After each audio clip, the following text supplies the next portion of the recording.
Hi. Mr. Rainn Wilson, Backstrom is in the house. We should get this out of the way. It's not something to get out of the way. This is important. How do I look? You look amazing. That is the most important thing. Thank you. But second to that, it's Rainn's birthday. Yeah. Cash only, please.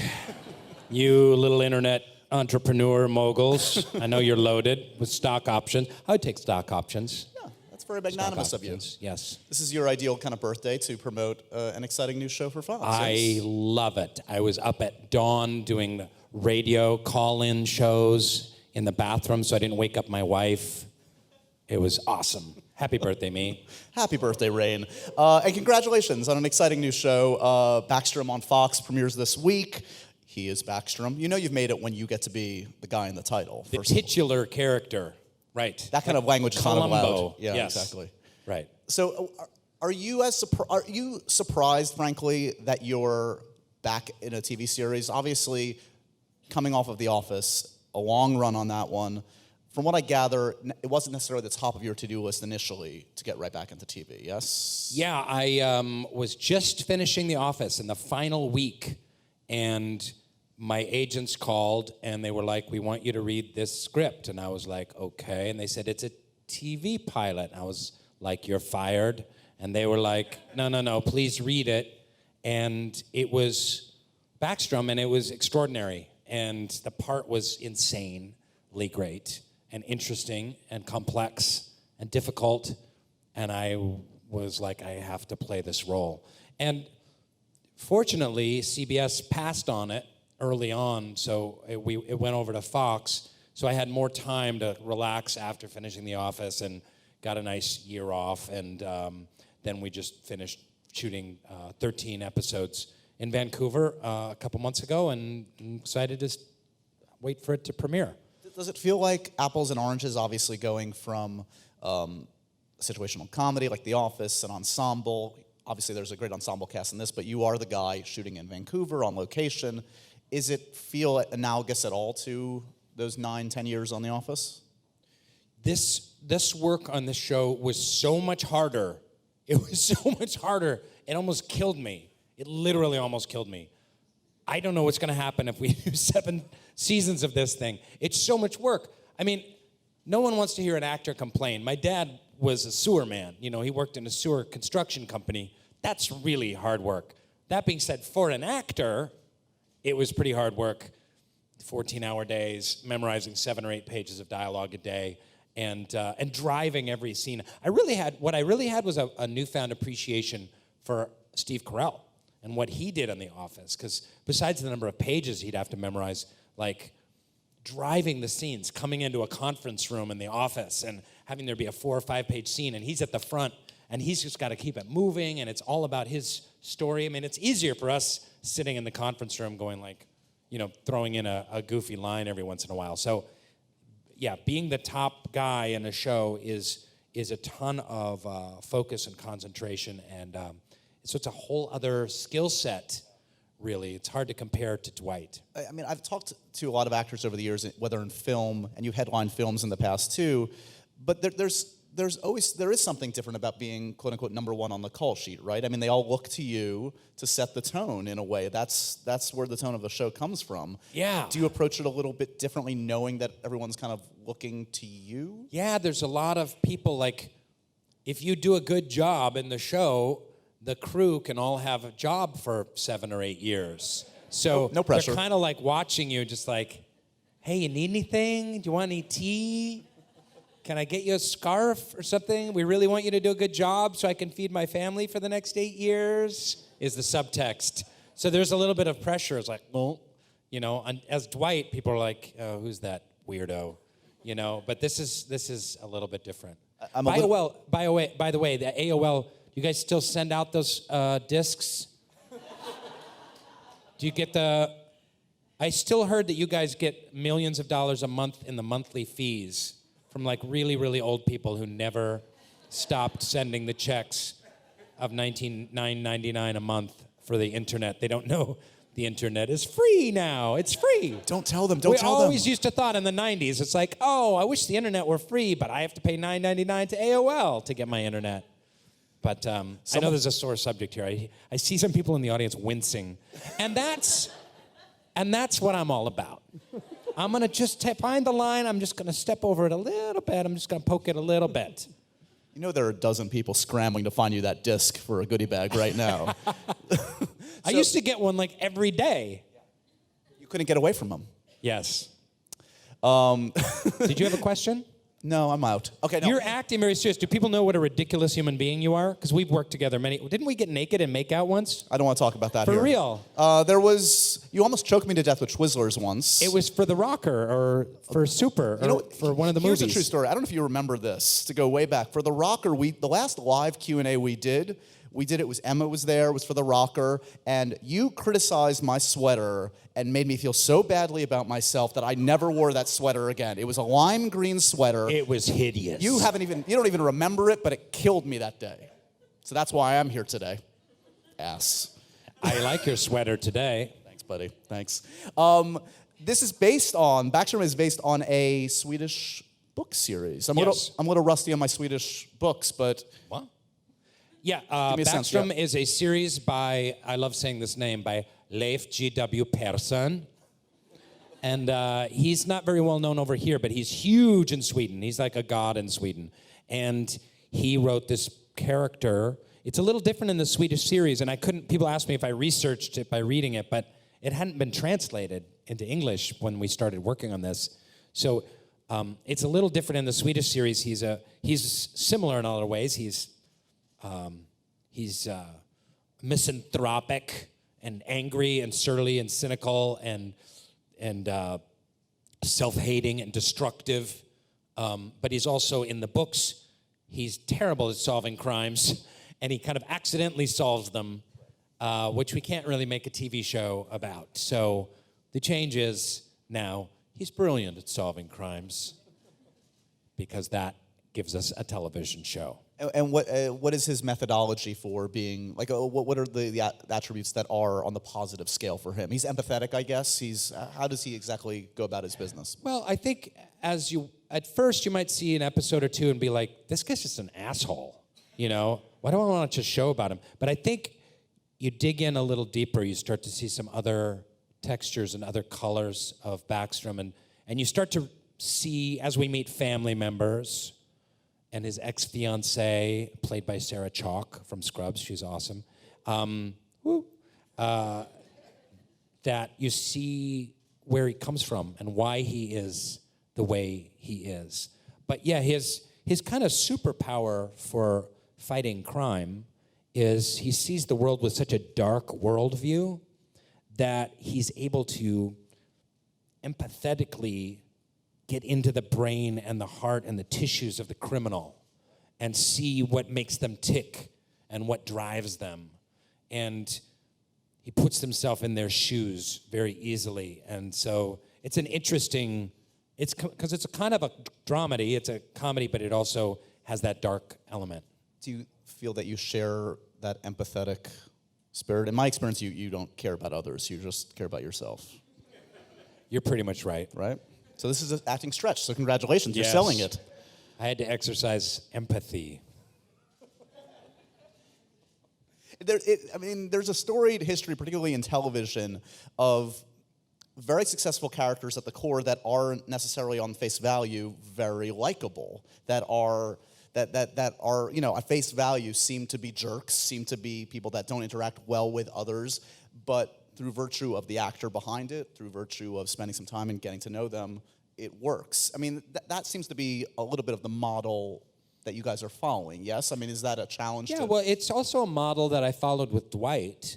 At first, he's just, an annoying, nerdy suck-up.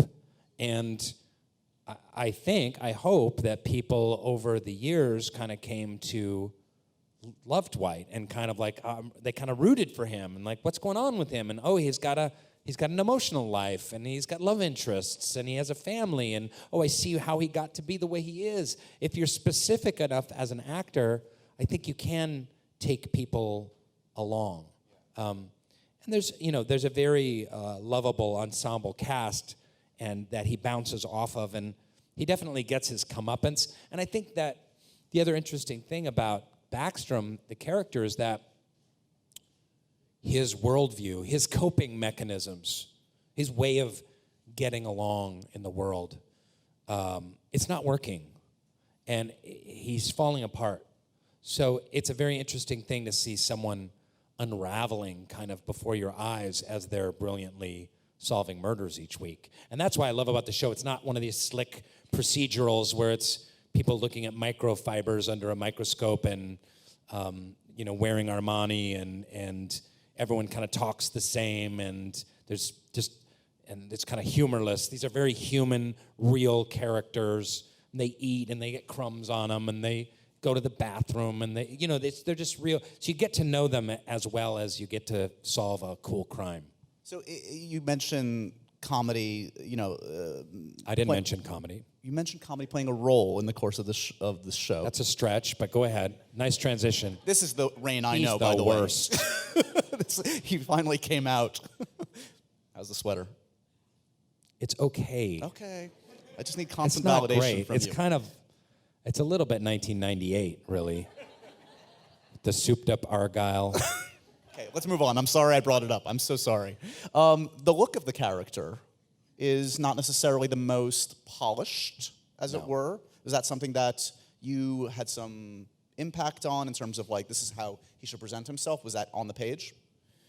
Yeah, it's really cool that Hart Hansen deserves most of the credit. He's the showrunner and the creator of Backstrom. He also created the show Bones.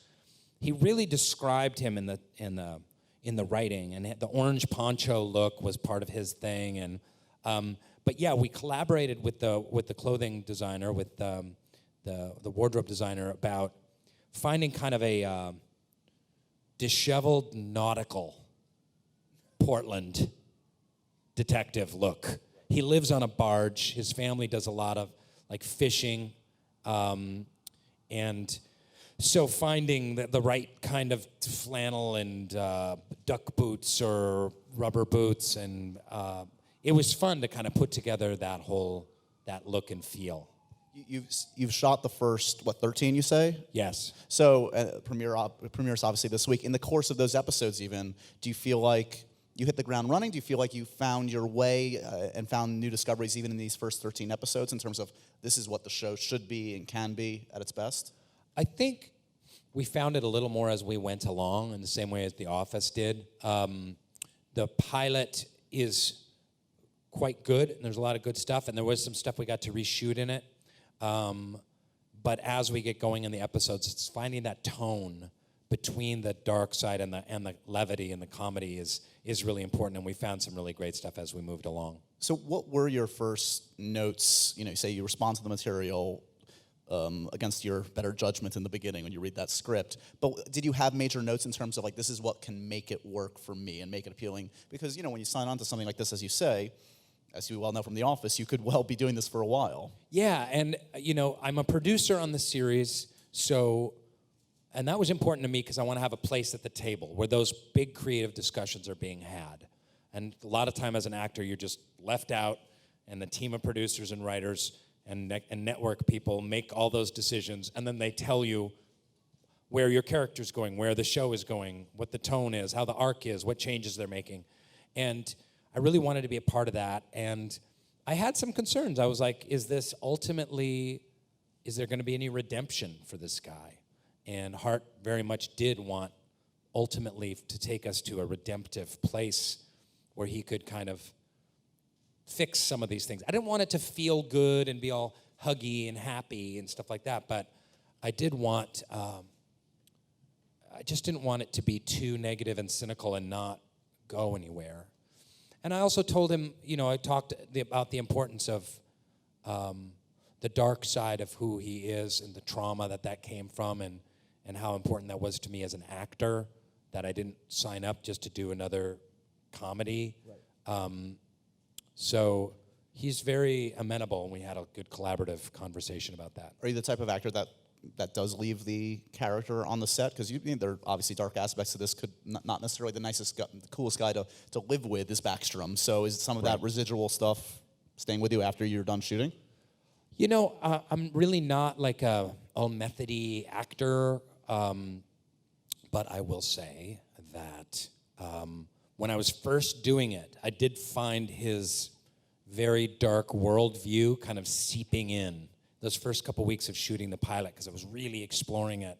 So I did kind of leave my trailer and leave the set and go. We were shooting in Vancouver. It's very dark and rainy like it is outside now, and I was glowering a lot and feeling sorry for myself. So it did affect me, but as we got going with it, I was able to kind of put Backstrom aside. Talking about acting as a producer and a creative collaborator, I would think some of that comes from the very unusual experience that was The Office, in which virtually the entire cast sort of had, whether de facto or official or non-official, kind of roles as writers/actors, producers/actors. Everyone seemed to have, as you say, kind of a seat at the table. It seemed a very, correct me if I'm wrong, a very collaborative environment. Is that something that you're kind of spoiled on something like The Office, and going forward it's like, yeah, I need to replicate that, at least in that way? Well, I'm certainly spoiled by doing The Office because it was the greatest work experience ever. And the people were the greatest. We got along incredibly well, very, very close. And it was very collaborative. Greg Daniels, the showrunner, you could just come to him with ideas and pitches anytime, like call him, text him, get him coming out of his car, eating a sandwich, say, hey, Greg, what if we did this? And he'd go, no, it's not very funny. Or he'd go, oh, it's funny, let's try that. And so your ideas would show up on the screen, and it was rare. I'm never gonna get that again, So, but was I spoiled? This has been also a really great experience. Heart is great, but it's also, it's not so improvised, so it's a 1-hour scripted drama, so they have to figure out the arcs and the plot lines a lot more in the writer's room. I'm curious, was there a tipping point in your own brain over the course of The Office where you said in your own head, this has been great, again, best job ever, but we can wrap it up now? That's exactly what happened in the final season of The Office. We all were like, me and John and Jenna and Ed especially, were like, this has been fantastic. I love this job. I love you all here. It's time for this show to end. And same breath. We really went into Greg's and the producer's office in the final season. We're like, let's end it. Let's make this the final season. Have a great send-off. Love everyone. It's great. And I think every single person was just really ready for it to end. We did 200 episodes, but had a great time along the way. I mean, do you consider yourself, a character actor at heart? Because this is like, you have gone from, quintessential sort of like cog in that great kind of ensemble to being the lead in film. Yes. Build. It's a good message. I don't even know what that is. Build. What are you building? You want to make something? What are they building? No one can answer me. Right now we're making good interview. You already have a website. They're ambitious here. Okay. I don't know what we were talking about. What was my question? Someone help him out. What was he asking? Anyone? No? You weren't listening to me. You were just Anyone? staring at Rainn Wilson's beautiful eyes. It was good, too. It was good. It felt like the start of like an insightful question/comment. What? Oh, my character actor. Yeah, because, thank you. Awesome. MVP. Because you've been the lead, as I said, in a few films. Early on in your career. That no one watched. That's not... Go back to the rocker. Did you envision a career as the lead guy early on, or were you content to be like, okay, if I can make a career being one of the guys, that's totally fine by me? So really it's character actor versus lead actor. I come from New York City. I went to NYU. I did theater here for 10 years before I did any film or television. And I always thought of myself as a character guy. But I think any theater actor thinks of themselves as a character guy. I mean, you're asked to do, you play a lead here, and you play a comedy there, and you do a drama here, and then Shakespeare here, and then a experimental theater here, and a Neil Simon thing here, and it's very diverse. And you transform yourself to become the character in the best way possible and entertain and tell the story. So I still carry that with me in Hollywood, which is very much like, he is a leading man, he is a character actor. This is a guest star actor. This is a television actor. He's a film actor. She's like, everyone is labeled kind of like a card around their chest of what kind of actor they are. And I'm just an actor, you know? I mean, the actors I really admire, I was just thinking the other day about like John Lithgow.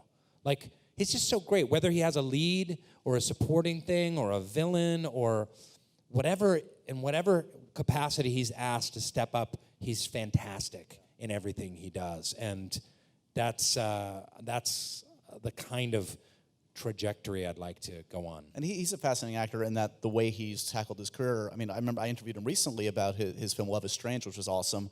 And that was a rare kind of lead for him in a film. And frankly, he said it over the years, like, yeah, I'll get the leads in theater, and then I'll do the character stuff in film. And he makes it work. It hits all the boxes. He gets to do it all, which is fascinating. Do you think that typecasting exists as much as maybe it did 20 years ago? I mean, do you feel, because Dwight is such a indelible character for good, but do you feel like you saw a lot of scripts that were just basically Dwight retreads afterwards? I didn't see a lot of scripts that were Dwight retreads.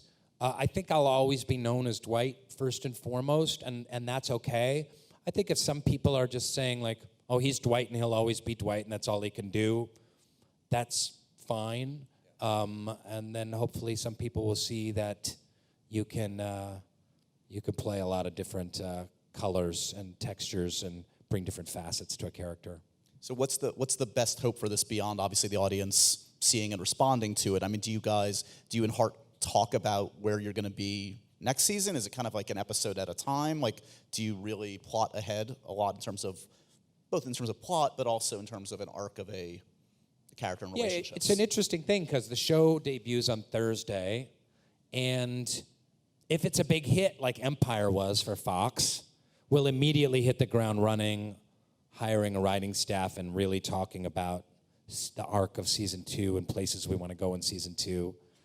And if no one watches it for several weeks and it goes, meow, then I'll be an unemployed actor. And then also what probably happens to most TV shows is it kind of barely hangs in there and kind of percolates along, and you're not really sure if it's going to get a big audience or not, and you know, so, and I have to wait a couple months to find out. But yeah, if we find out that we're going to go to a second season, we will dive in and look at where that needs to go and what places it needs to go. What's the most important thing going on right now? The fact that Backstrom's about to premiere, that it's your birthday, or that Seattle is in the Super Bowl? This is important, I know. The fact that it's my Seattle Seahawks going to the Super Bowl. Yay, boo. Do you have a prediction? Anyone? Nothing? Lame. You guys should be rooting for the Seahawks because you should hate the Patriots. You're New Yorkers, right? Am I right? True. No, we hate that region of the country. Yeah, no. We're not good. We're with you, Rainn. Don't worry. Yeah. I'm really excited. I went to the Super Bowl last year with my son, who's 10, and man, that was, for a Seahawks fan, it was like living an orgasm. It was like wearing an orgasm suit for 2 hours. Just. I think that's a good time to go to the audience for questions. What do you think? Sure. Time for just a few questions. Okay. Oh, they're scared. No one? Come on, you guys. I see a couple. Okay, yes. You need a microphone. Hi, Rainn. I'm a huge fan. So what would you say is one of the things you've learned as being a producer, and what makes it so different from being an actor?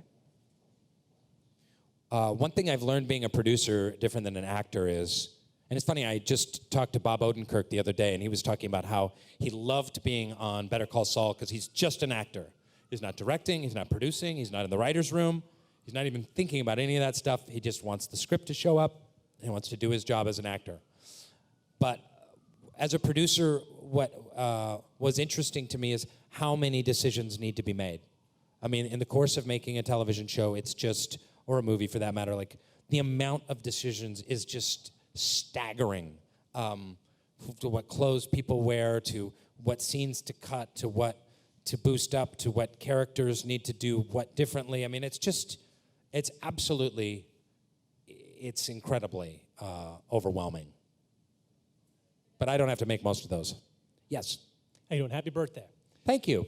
Tell me about your experience working on 6 Feet Under. What was that like? And anything big that you learned as an actor that you brought with you? Anyone else's birthday here today? No? If there were 365 people, probably one of you, it would be your birthday, right? It's called math. Look it up. 6 Feet Under. What about 6 Feet Under? Was it good? Did I like it? What did I learn? What? Sorry. Listening is good. 6 Feet Under was, I'm sorry to sound like I feel like a cliche actor. 6 Feet Under was absolutely incredible. I had auditioned for 4 other roles on the show that I didn't get. I wanted to be on that show so bad. Little guest spots and co-stars and tiny roles. And finally the role of Arthur came up, and I had to ask them to audition, and I got to do that show, and thank God I didn't get cast in those other roles. So I think there's a really valuable lesson to all artists that you never know when a rejection is going to lead to an open door somewhere down the line. That's an excellent quote. Someone write that down?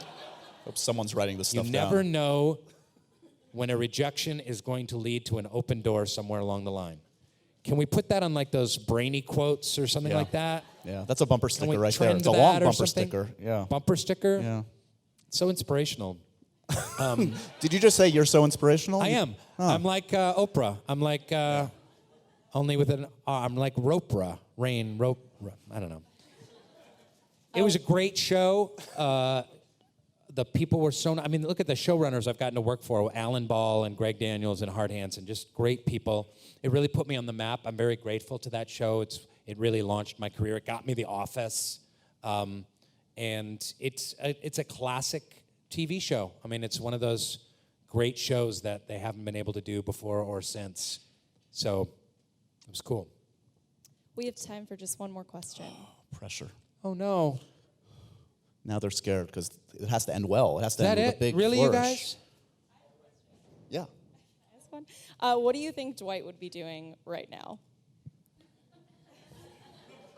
What can you say swear words on AOL Live? Or not? I'm not going to stop you, but You're not supposed I don't to? work here. Fucking Angela.